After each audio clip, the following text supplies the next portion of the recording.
Megastar Sharon Cuneta at Gabby Concepcion hindi napigilan ang maging emosyonal at magyakapan ng mahigpit sa kanilang last show ng Dear Heart Concert Tour 2024. Nitong Biyernes November 29 ay ginanap ang ika-8 at pinakahuling parte ng Dear Heart Concert Tour ngayong taon ni Gabby Concepcion at Sharon Cuneta sa Vancouver, Canada. Naging emosyonal pa ang dalawa sa kalagitnaan ng concert na siya namang naging dahilan para malungkot din ang kanilang mga fans at manunood. Gayunpaman ay labis-labis naman ang pasasalamat nina Sharon at Gabby sa pagmamahal at suporta na kanilang natanggap. Narito panuorin ang iilang video at highlights ng last part ng Dear Heart Concert Tour 2024.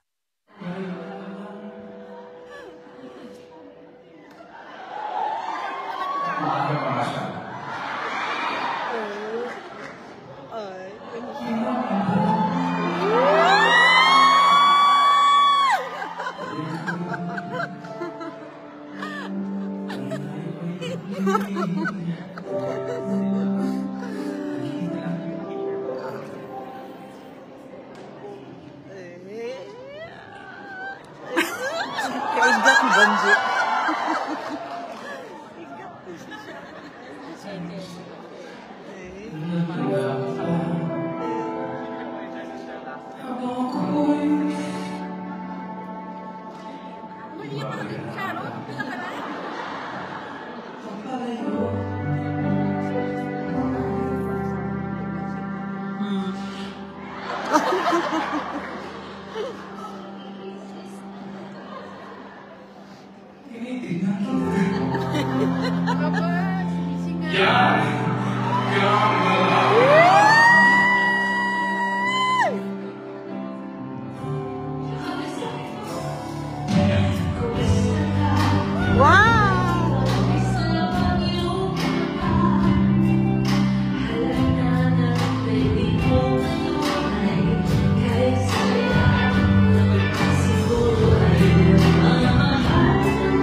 Last night.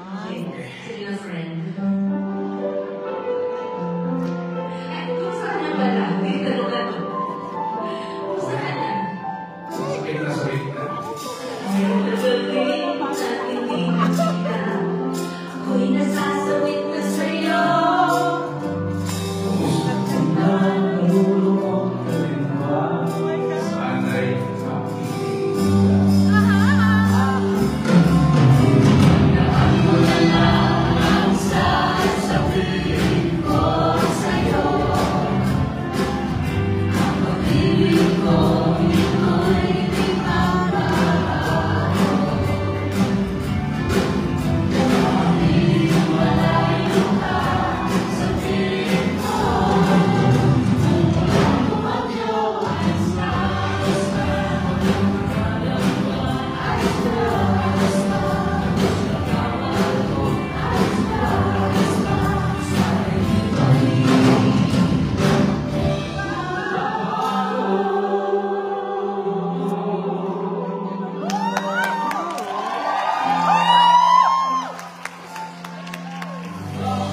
Yes, sa totoo lang, meron siyang sakit. Yesterday pa. Parang sabi ng katuan ko, saan kanta na uwi na tayo, pwede na magkasakit. Kasi iba-iba yung weather. Diba? Kasi Yeah. kami natipad. Nawala na ako sa ulirat ko. Hindi ko na alam, where am I? Who am I? Who are you? Naiintindihan ko kung bakit ka nagkakasakit. Assuming. Malamig, kailangan mo ng...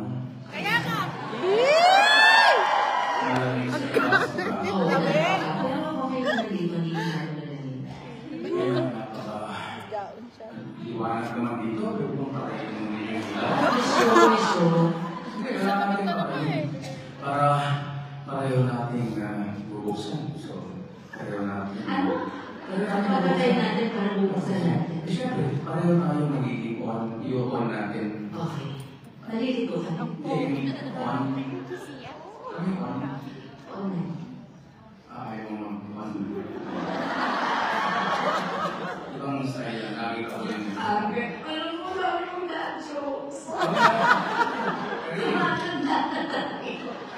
Pero cute pa rin tayo lang. Pero hindi mo nagustuhan yung mga jokes ko. Hindi, minsan gusto ko, pero na-form na. Kasi di ba rin sa'yo? Grabe, nung araw. Walang dad jokes nung araw. Hindi. Nung araw, hindi mo ko pinapansin. Sobra naman ang pinansin na kita. Sobra na. Sulit na. Pero mati, at least na-appreciate ko siya. Because nung tayo lahat, nung naluto kayo ng Dear Heart, we were all high school, right? High school? Lahat ng mga ko, pinarating. Pero wala kang malala. Ano ba? Dinadasal ko nga sana na may mag-e-exam ka. Ako sana yung exam paper. Bakit? Para ako na lang sinasagot ko.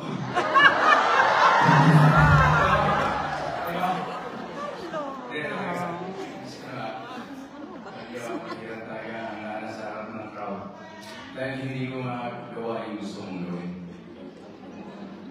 Yung katahan siya ng katahan. Lahat po ng ginagawa natin yung gusto namin sana ipakita sa inyo sa pamamagitan ng pag-awit. Okay ba yun?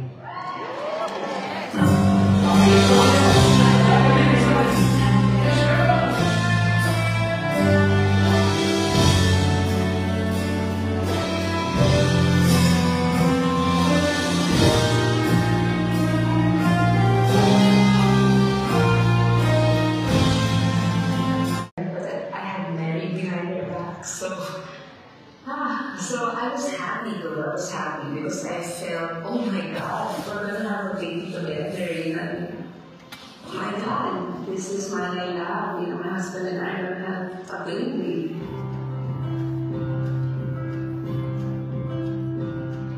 She loved me the next day, and she was so big and beautiful. And the first time my mom saw her, because my mom was already delivered, my mom right away said, "Look like Daddy." Actually, she looked a lot like my mom and Gabby's dad. So we right away, oh my God, she's a John. Okay, so she was the most perfect child. She was the most perfect baby. When I first saw her, nandun ako sa loob, nag-shock ng feeling. Because here is somebody coming out, you know, nanggaling sa inyong dalawa. And it was such a beautiful feeling, it's unexplainable.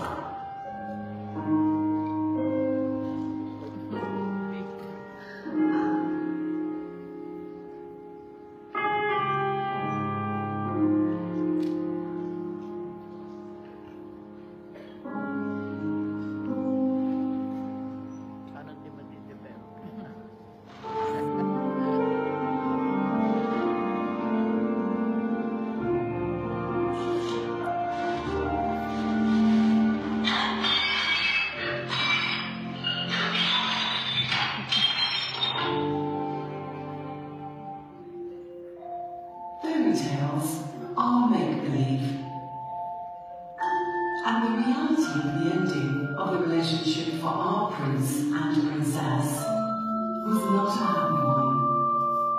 But with the passing of time and the shared love of their one and only daughter.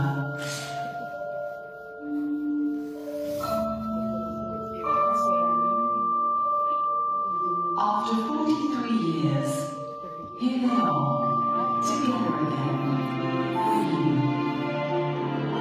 Thanks to healing, forgiveness, new beginnings, new families, and their forever fans. Wala pa. Wala pa. 43 years after po.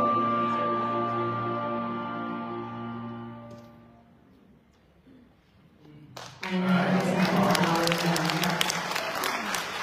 dami namin pag-usapan. Siguro pag pinagsama-sama namin lahat ng mga pinag-usapan namin, yun lang siguro 2 oras na. No? Hindi ko 8 shows. Imagine 8 shows. Chismosa kasi, chismosa nagsama. Dito kayong lahat. We'd like to thank all of you for coming tonight. Kayo po ang witness ng aming mga teleserye. I hope you enjoy the clippings. Kayo guys having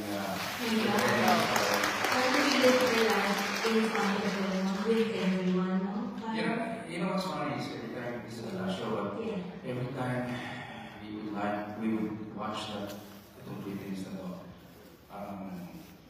Lang. No? Yeah.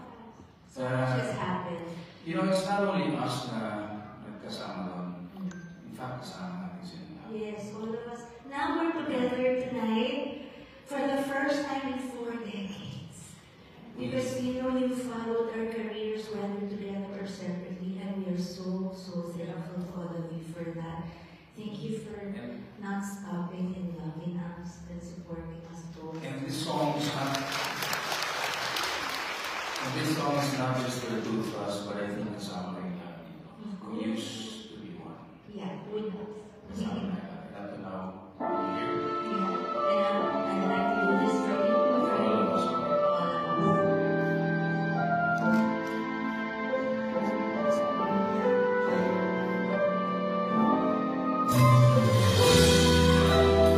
Now we're doing divided by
Thank you.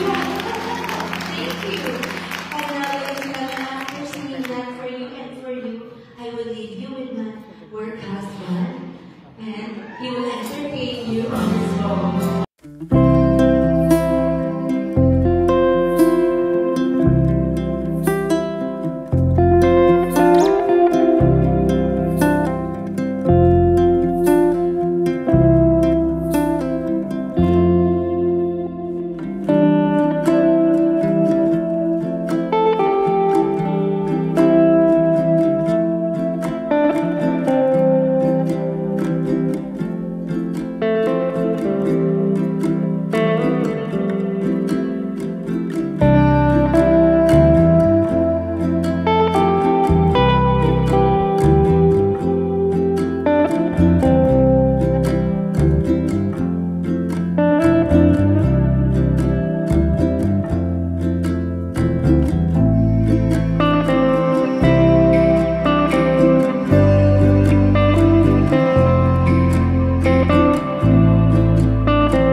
You know, 8 is a lucky number.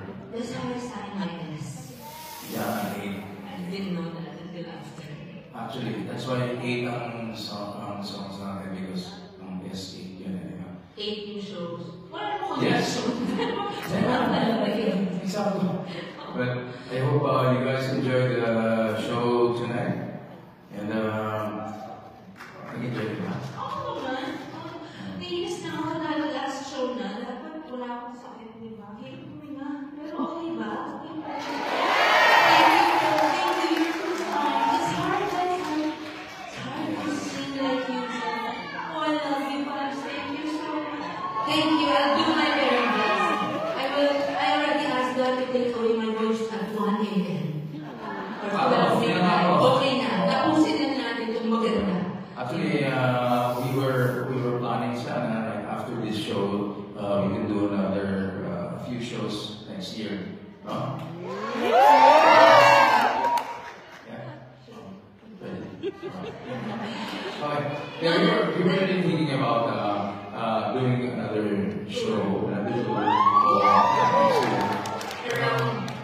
Kailan ba kayo libre? That's important. No, but I don't know what's going to be first. If it's North America or we're doing the other continents first. Ang sabi kasi sa amin na magpunta kami ng Australia. Sino sa inyo may kamag-anak sa Australia? We'll tour there, then also some parts of the Middle East. Then we're coming back to America. Yes. And we might start the tour. Do you remember? Anong marathon gusto ninyo?